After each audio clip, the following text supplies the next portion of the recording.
The morning sun cast long shadows across the tarmac at Marine Corps Air Station Yuma when Captain Vera, Nightfall, Kaczynski first stepped out of the transport truck. Her boots hit the scorching Arizona asphalt with the deliberate precision of someone who had learned to make every movement count. The other pilots barely glanced her way, just another transfer, another face in the endless rotation of military personnel. But what they couldn't see, what none of them could possibly know, was that this seemingly ordinary woman carried within her a darkness forged in the mountains of Afghanistan, tempered by loss, and sharpened by an unrelenting drive for justice. 3 years earlier, Vera had been leading a rescue mission deep in Taliban territory when her wingman, Lieutenant Marcus Torch Rodriguez, had been shot down over hostile terrain. The official report stated mechanical failure. Vera knew better. She had watched the surface-to-air missile tear through Torch's FA-18 Super Hornet-like paper, had heard his final transmission crackling through the static. "Nightfall, tell my daughter I love her." The wreckage was never recovered. His body was never found. And the intelligence that could have prevented his death. It had been sitting on some bureaucrat's desk for 2 weeks, marked as low priority. Now, as she surveyed the base that would be her new home, Vera's gray eyes held secrets that would make grown men weep. Her flight suit bore no decorations, no ribbons, no indication of the 17 confirmed kills she had accumulated over 4 combat deployments. The other pilots saw what they expected to see. A woman trying to fit into a man's world, someone who probably got her position through diversity quotas rather than skill. They had no idea they were looking at a ghost, someone who had died with Torch in those mountains and had been reborn as something far more dangerous. Staff Sergeant Cole Bulldog Morrison was the first to make his assessment known. He leaned against the wing of his aircraft, arms crossed, watching Vera with the kind of predatory smile that had made him infamous in 3 different squadrons. At 6'4" with shoulders that could block out the sun, Bulldog was everything the Marine Corps poster promised.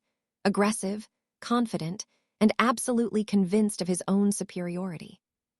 Tell me in the comments where you are watching from and what time it is right now. Drop a comment below and let us know. Have you ever witnessed something inspiring like this before? The briefing room fell silent as Vera entered, her presence immediately shifting the atmosphere from casual bravado to something more electric. Colonel Patricia Hayes, the squadron commander, looked up from her tactical displays with the kind of sharp attention that only came from 20 years of reading people's capabilities at a glance. Hayes had broken more glass ceilings than anyone cared to count, and she recognized something familiar in Vera's controlled demeanor, the coiled tension of someone carrying ghosts. "Captain Kaczynski," Hayes said, her voice cutting through the whispered conversations that had erupted among the assembled pilots. "Welcome to the Wildcats. I trust your transition from Bagram went smoothly." There was something in the colonel's tone, a subtle emphasis that suggested she knew more about Vera's background than the sanitized personnel file might indicate. Vera's response came in the form of a crisp nod, nothing more. She had learned long ago that words were weapons, and in a room full of potential enemies, silence was often the sharpest blade. Her eyes swept across the assembled pilots, cataloging faces, noting the subtle hierarchies that existed in every squadron. Bulldog Morrison dominated the center of the room like a gravitational force, surrounded by his usual crew of admirers and hangers-on. To his left sat Captain James Viper Chen, whose reputation for aggressive flying was matched only by his reputation for aggressive drinking.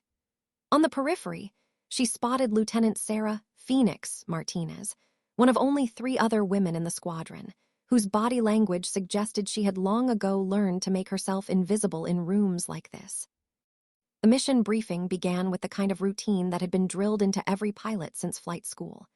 Weather conditions, threat assessments, rules of engagement, the familiar liturgy of military aviation. But Vera found herself focusing on the spaces between the words, the subtle tensions that spoke of a squadron dealing with more than just standard operational stresses. Hayes mentioned recent equipment failures with a tightness around her eyes that suggested deeper concerns. There had been 3 aircraft losses in the past 6 months, all attributed to mechanical issues, all involving pilots who had been asking uncomfortable questions about maintenance protocols. As the briefing concluded, Bulldog Morrison made his move with the theatrical timing of someone accustomed to being the center of attention. He rose from his chair with exaggerated slowness, his massive frame casting shadows across the tactical displays. "So, Nightfall," he said, using Vera's call sign with the kind of mocking emphasis that was meant to diminish rather than acknowledge. "Heard you flew cargo runs in Afghanistan." Must be quite an adjustment, moving from hauling supplies to actual combat operations. The insult hung in the air like cordite smoke, and every pilot in the room understood its implications. In the rigid hierarchy of military aviation, there was a clear distinction between combat pilots and support operations, between those who faced enemy fire and those who stayed safely behind the lines. Morrison's comment was designed to categorize Vera as the latter, to establish from the very beginning that she didn't belong among the elite fighters of the Wildcats squadron.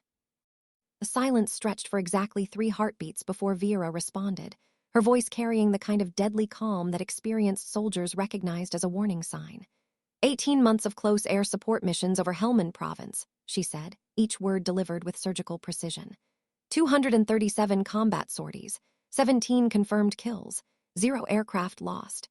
She paused, letting the numbers sink in before delivering her final thrust.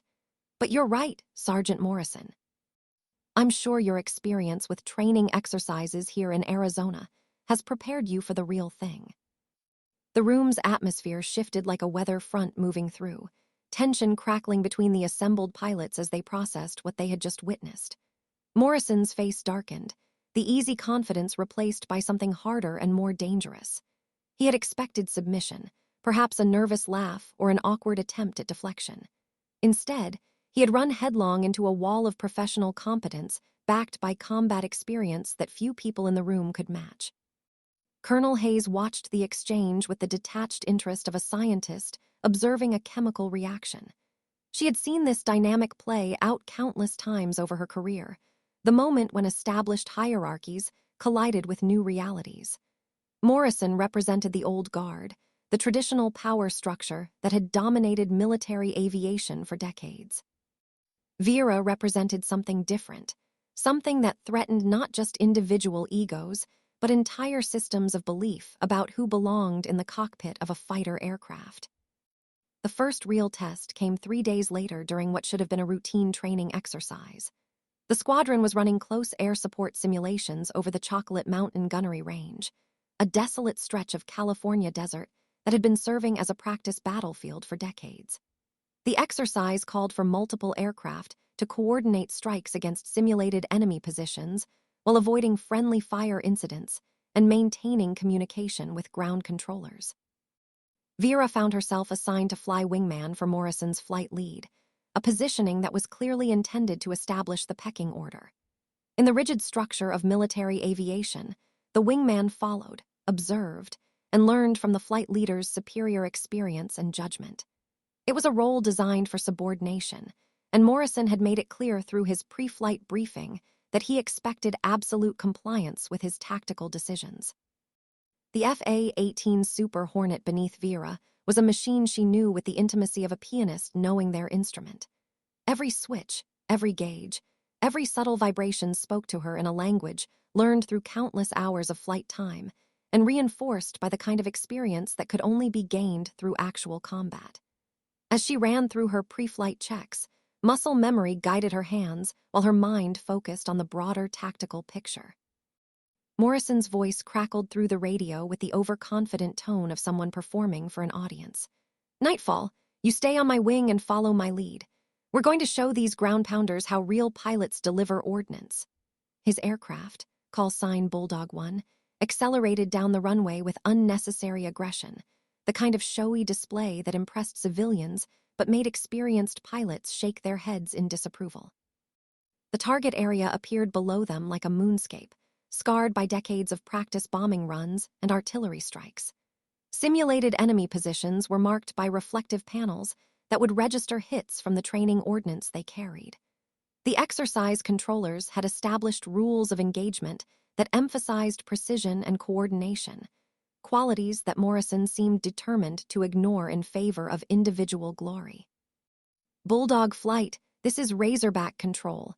came the voice of the ground controller, calm and professional despite the chaos of the simulated battlefield. "We have friendlies marked by infrared strobes approximately 200 meters northeast of target Alpha. Maintain safe distance and confirm visual contact before engaging." The transmission represented the kind of careful coordination that kept friendly forces alive in real combat situations, protocols written in blood and hard-won experience. Morrison's response came with dismissive arrogance. "Roger, Razorback, we've got this handled." But his subsequent actions suggested otherwise. His approach angle was too steep, his speed too high, and his attention focused on the target rather than the broader tactical situation. Vera watched through her heads-up display as his aircraft lined up for what would have been a devastating friendly fire incident in an actual combat scenario. In that moment, watching Morrison's FA-18 racing toward disaster, Vera made a decision that would reshape everything that followed. Her training, her experience, and her bone-deep understanding of air-to-ground operations all pointed toward the same conclusion. Morrison was about to kill friendly forces through sheer incompetence and ego. The protocols were clear. Wingmen were expected to follow orders and maintain formation. But Vera had learned in the mountains of Afghanistan that protocols sometimes had to give way to survival. "Bulldog 1, abort your run," she transmitted, her voice cutting through the radio chatter with unmistakable authority. "You're tracking toward friendly positions."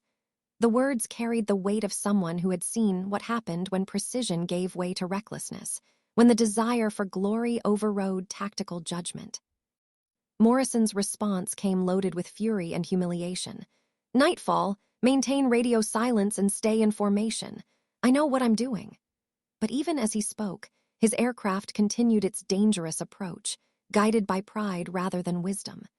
The ground controllers were calling warnings now, their professional calm beginning to crack as they watched the training exercise spiral toward catastrophe. What happened next would be discussed in squadron briefing rooms for years to come, analyzed and debated by pilots who understood that split-second decisions in the cockpit could mean the difference between heroism and tragedy. Vieira's FA-18 suddenly broke formation, rolling hard left and diving toward the deck with the kind of aggressive maneuvering that pushed both aircraft and pilot to their limits. Her targeting systems locked onto Morrison's plane with the precision of a hunting hawk, and her voice filled the radio frequency with words that no wingman was supposed to say to their flight leader. "Bulldog 1, you are locked up and tracked. Break off immediately or I will consider you a threat to friendly forces." The exercise ground to a halt as controllers scrambled to understand what they were witnessing. In the space of 30 seconds, a routine training mission had transformed into something unprecedented. A wingman threatening to engage her own flight leader to prevent what she perceived as an imminent friendly fire incident. Morrison's aircraft pulled up hard, abandoning his attack run as the reality of the situation penetrated his anger. Vera maintained her lock for another 10 seconds, ensuring that her message had been received, before banking away and resuming a defensive formation. The silence that followed was deafening, broken only by the steady drone of jet engines and the distant chatter of confused ground controllers trying to restore order to their exercise. Both aircraft returned to base under radio silence, but every pilot monitoring the frequency understood that something fundamental had just shifted in the power dynamics of the Wildcat squadron. The debriefing session that followed was unlike anything Colonel Hayes had conducted in her 20-year career. The squadron's senior pilot sat in uncomfortable silence as she reviewed the radio transcripts and radar tracks that told the story of what had happened over the gunnery range. Morrison slumped in his chair like a deflated balloon, his usual bluster replaced by the sullen resentment of someone whose competence had been publicly challenged and found wanting. Hayes began with the kind of measured tone that every military officer learned to fear, the calm before the storm that preceded either commendation or court-martial. "Captain Kaczynski," she said, her eyes fixed on Vera with laser intensity. "Your actions today were unprecedented in the history of this squadron. Care to justify threatening a fellow Marine with weapons locked during a training exercise?" Vera's response came without hesitation, delivered with the same deadly calm she had used to face down Morrison 3 days earlier. "Ma'am," Sergeant Morrison's approach vector would have resulted in ordnance delivery within 50 meters of marked friendly positions. Based on my experience with similar tactical situations in Afghanistan, I assessed his actions as presenting an immediate threat to friendly forces and responded accordingly. The words hung in the briefing room like an accusation, and everyone present understood their implications. Vera wasn't just defending her actions. She was publicly stating that Morrison's flying was so incompetent as to constitute a danger to the very forces he was supposed to protect. It was the kind of professional assassination that could end careers and destroy reputations, delivered with surgical precision by someone who clearly understood the weight of her words.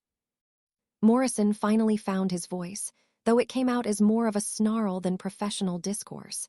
"She's out of line, Colonel. No wingman has the authority to threaten their flight leader, regardless of the situation. This is about discipline and chain of command, not some hotshot pilot thinking she knows better than everyone else." But Hayes had been studying the tactical displays while the argument unfolded, and what she saw there told a different story than Morrison's wounded pride.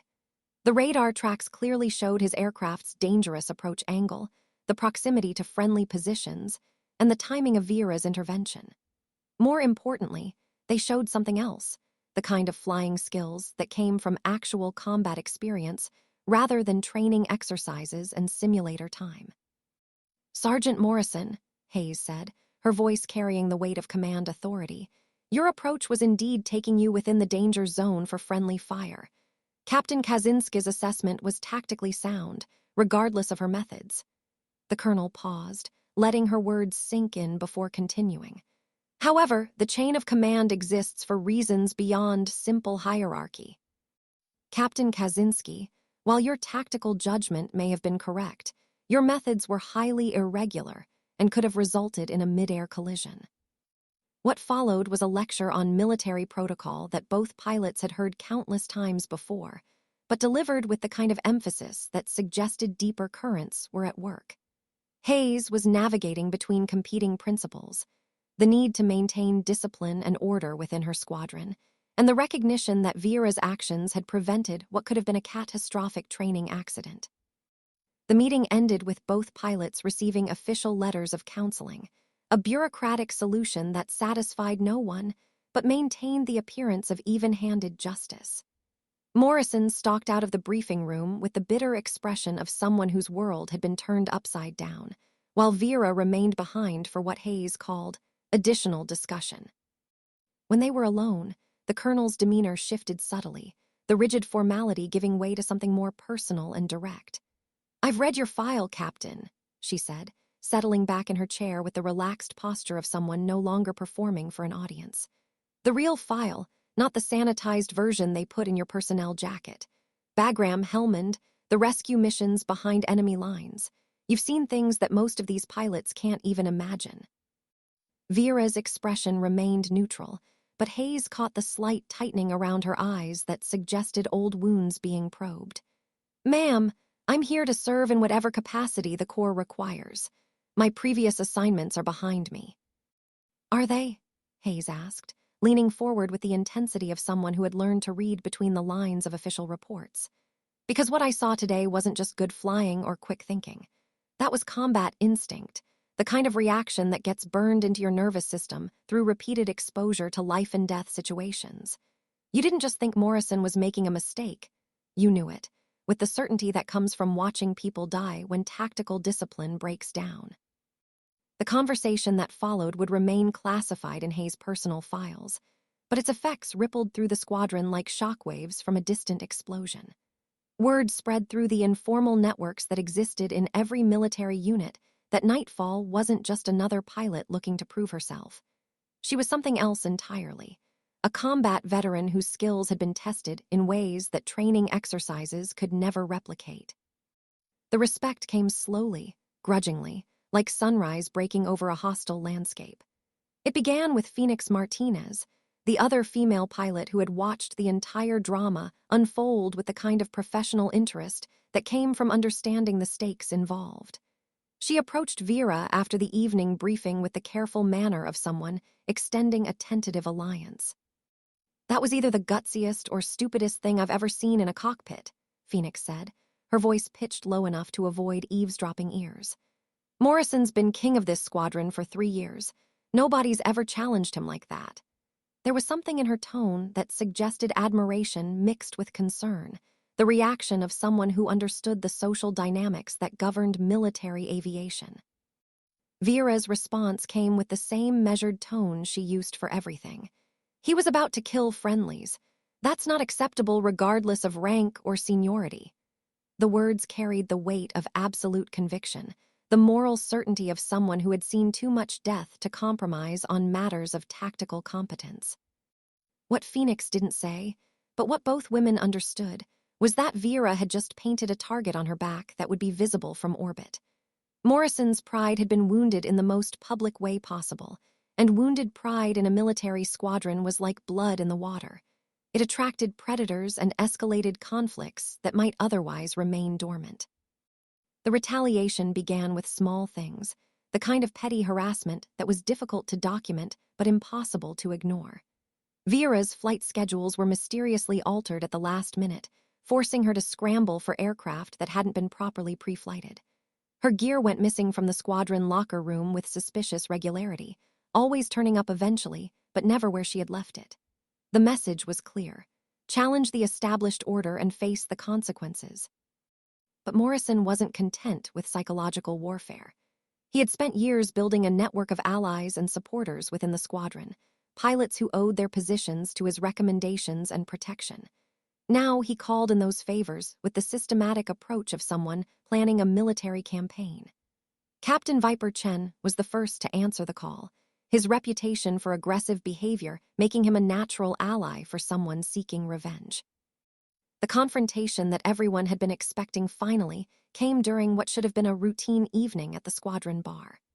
The Broken Wing was an institution among Marine aviators, a place where the day's tensions were supposed to dissolve in alcohol and camaraderie. But when Vera walked through the door that Friday night, the usual buzz of conversation died away like a radio being turned down. Morrison stood at the center of the room like a gunfighter in an old western, flanked by Chen and 3 other pilots whose loyalty he had carefully cultivated over the years. The positioning was deliberate and unmistakable. This wasn't a casual encounter, but a planned confrontation designed to establish dominance and send a message to anyone else who might be considering challenges to the existing order.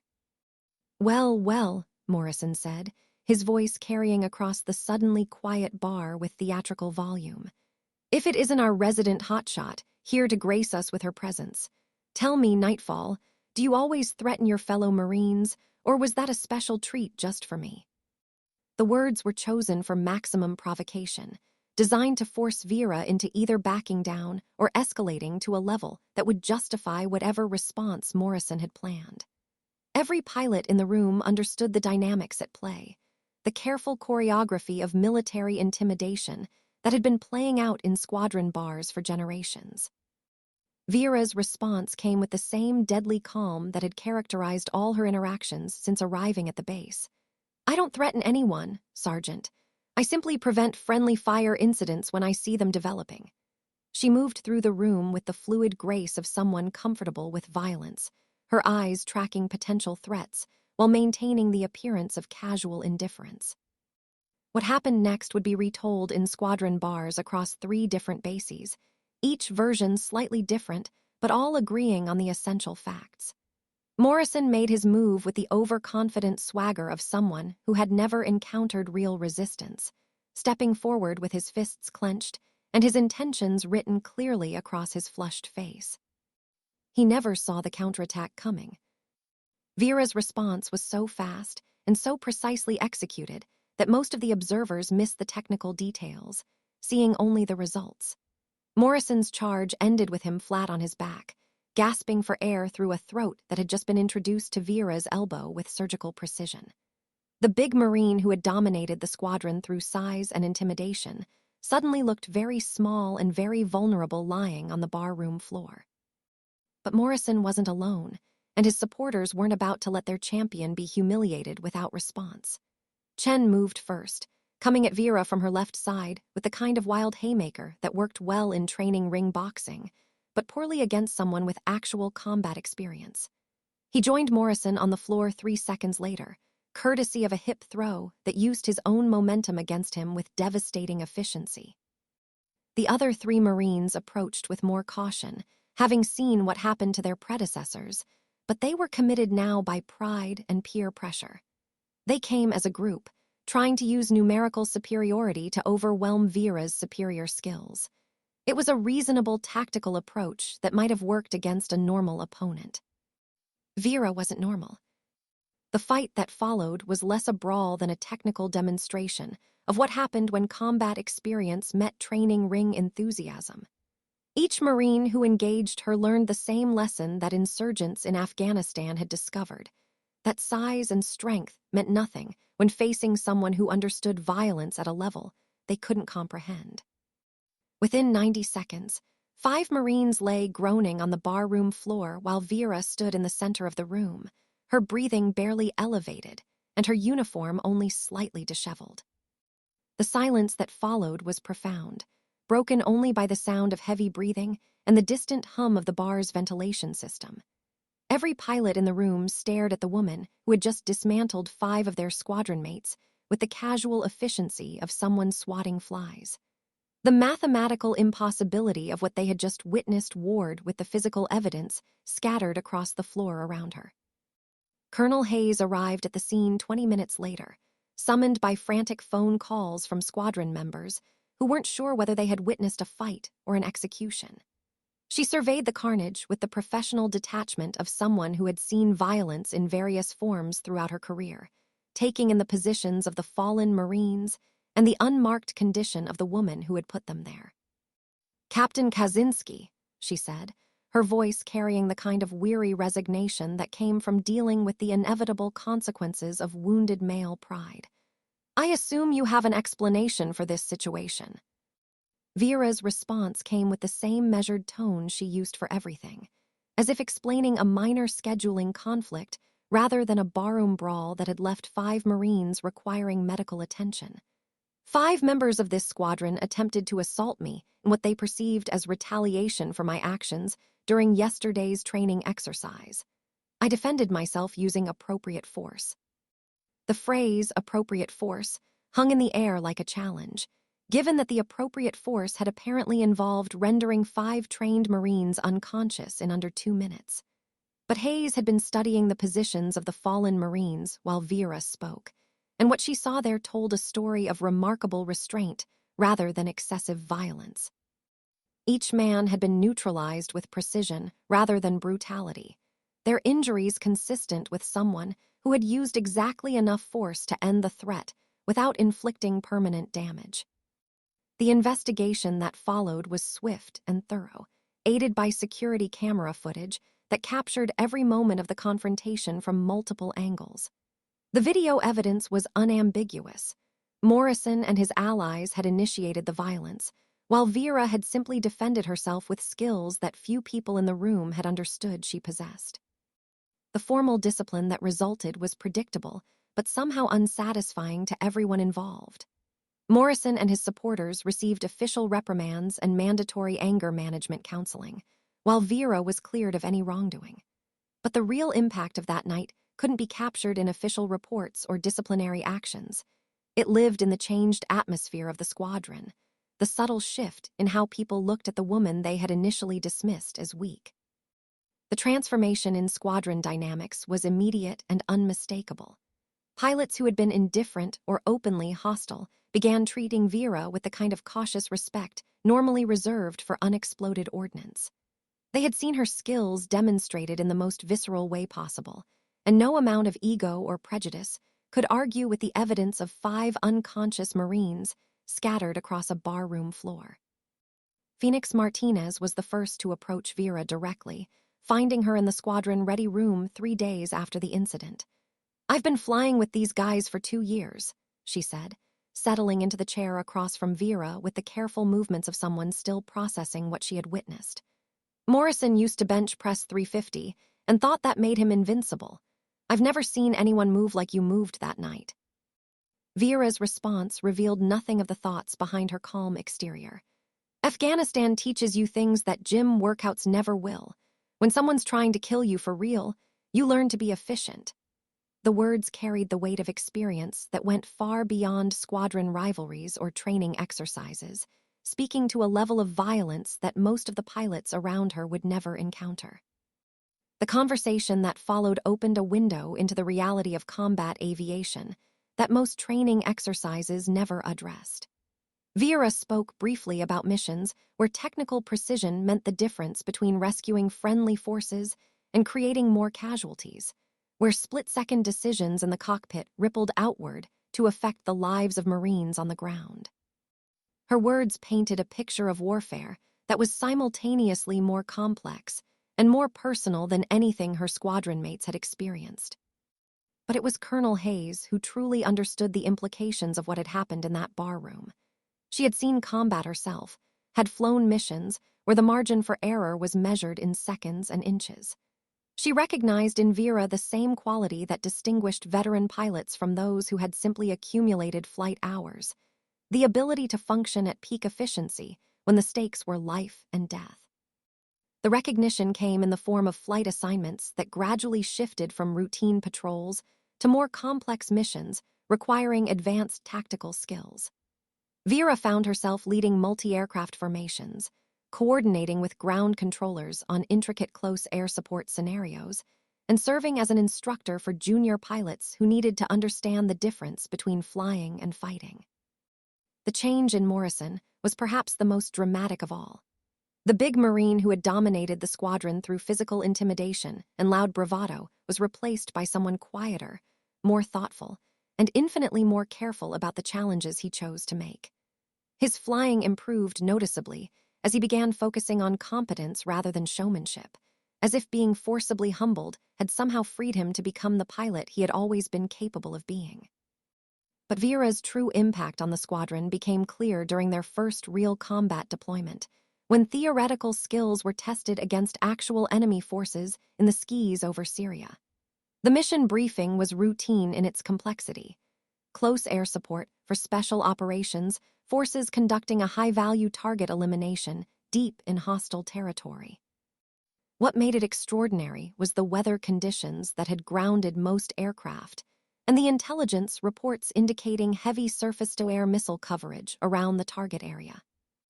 "This is not a training exercise," Colonel Hayes announced to the assembled pilots, her words carrying the weight of someone who understood that some of them might not return from this mission. "Weather window is less than 30 minutes, enemy air defenses are active and dangerous, and our ground forces are depending on us to provide cover during their extraction." Questions.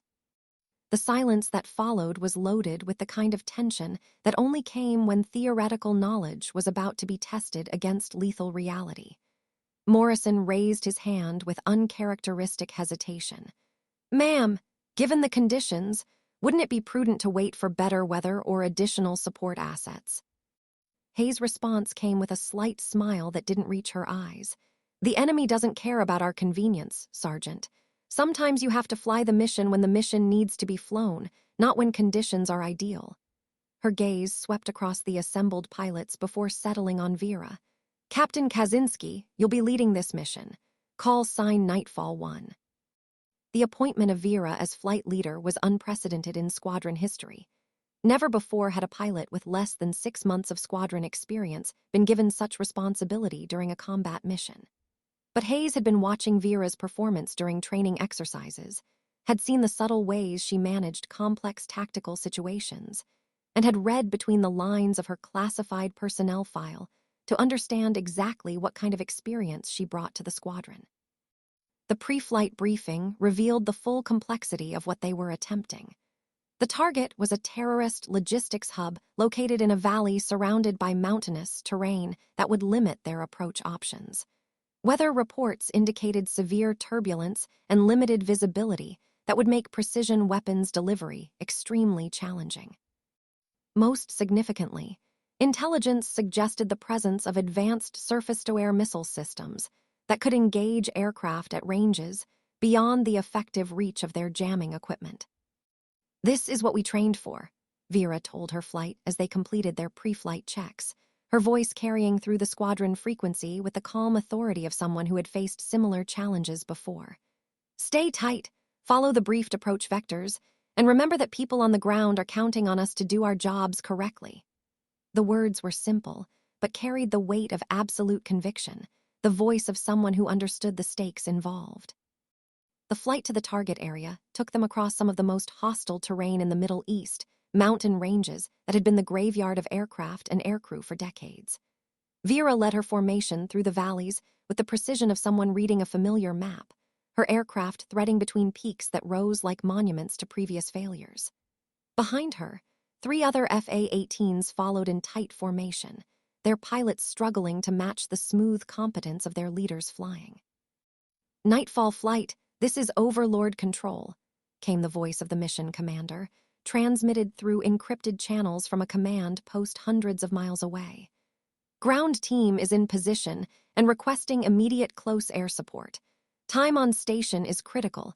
You have less than 10 minutes before enemy reinforcements arrive in the area." The tactical situation that greeted them over the target was everything the intelligence reports had promised and worse. The valley floor was shrouded in smoke and dust from ongoing ground combat, making visual identification of friendly and enemy positions extremely difficult. Radar screens showed multiple surface-to-air missile sites tracking their approach, their targeting systems painting ominous warnings across the aircraft's threat detection displays.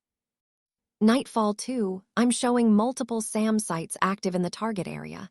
Morrison's voice carried the tight control of someone managing fear through professional discipline. "Request permission to engage air defense sites before proceeding with close air support mission." Vera's response demonstrated the kind of tactical thinking that separated good pilots from exceptional ones. "Negative, Nightfall 2. Ground team needs immediate support, and we don't have time for a comprehensive SEAD mission. We go in fast, deliver ordnance on target, and extract before the SAMs can achieve effective tracking solutions." What followed was a textbook demonstration of close air support flying under the most challenging conditions possible. Vera led her flight through a series of approach vectors that used the mountainous terrain to mask their signatures from enemy radar, timing their attacks to coincide with the natural rhythm of the ground battle below. Each aircraft delivered its ordnance with surgical precision, their weapons finding targets that had been marked by laser designation from the Special Operations Team. The extraction phase tested every skill that Vera had developed over years of combat flying. Enemy air defenses had finally achieved tracking solutions on her flight, and surface-to-air missiles began rising from the valley floor like deadly flowers seeking the sun. Her response was to lead her aircraft through a series of evasive maneuvers that used terrain masking and electronic countermeasures to break the missile tracking locks. "Nightfall 1, missile launch bearing 270. Phoenix's voice crackled through the radio with barely controlled panic as she watched the white contrail of a surface-to-air missile climbing toward their formation. Multiple missiles in the air. Vera's response came with the deadly calm that had made her legendary in Afghanistan. "All aircraft, execute defensive maneuvers on my mark. 3, 2, 1 mark." Her FA-18 suddenly rolled inverted and dove toward the valley floor, pulling negative GS that pushed the aircraft and pilot to their design limits. Behind her, the other 3 aircraft followed her lead, their pilots trusting her judgment even as proximity alarms screamed warnings about incoming missiles. The next 60 seconds would be analyzed in Air Force tactical schools for years to come as an example of how superior piloting skills could overcome technological disadvantages. Vera led her flight through a series of maneuvers that seemed to defy both physics and common sense, using the mountainous terrain and her intimate knowledge of missile flight characteristics to defeat multiple surface-to-air threats through pure flying skill. When they finally cleared the target area and climbed back to safe altitude, all 4 aircraft were intact, and the mission had been accomplished with textbook precision. The Special Operations Team had successfully extracted their high-value target, and enemy logistics capabilities in the region had been significantly degraded. More importantly, not a single friendly casualty had resulted from the air support mission, a testament to the accuracy and professionalism of Vera's flight leadership. The debrief that followed was unlike any in squadron history. Colonel Hayes reviewed the mission video and radio transcripts with the kind of intense focus normally reserved for disaster analysis, but what she found was perfection rather than failure.